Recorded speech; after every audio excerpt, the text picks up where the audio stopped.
set off a vibration on the smartwatch to attempt to wake the driver up. And you're gonna disable that alarm by looking straight at the camera, or normally looking in the general direction of the road in order to disable those warning signals. And it is also detecting that I'm looking away right now, which will also incite an alarm.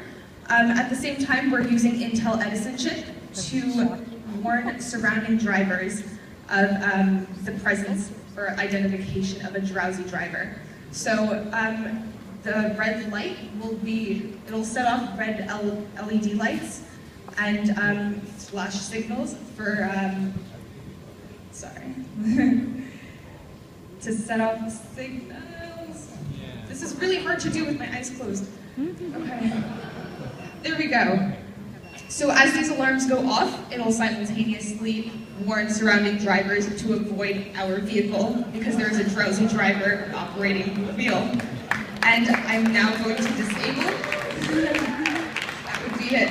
Now let me try to disable these alarms by looking straight at the camera, or again, this camera will be situated at the road. Right, nice. And we can try to yawn too. This is embarrassing.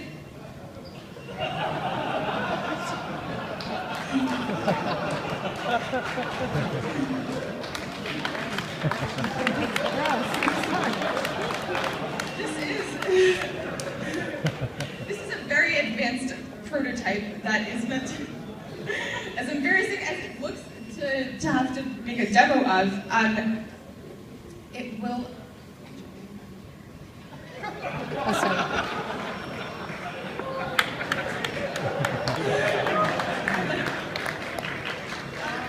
I invite all of you to try this out because it is meant to work for all facial recognitions, and it is meant to detect all. Okay. At the same time, okay.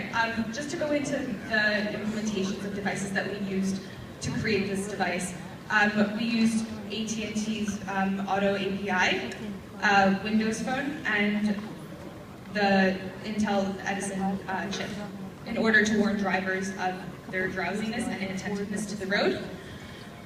We also used AT&T M2X and AT&T Flow as a mechanism of,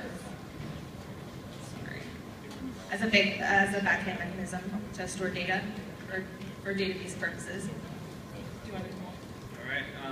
And we use AT&T sponsored data, as well as using AT&T RTC to actually send a text message to your loved ones. And Intel, obviously, Intel's RealSense cameras make this happening. This is all open source. This was made, like 90% of the code was written by Intel. Thank you guys.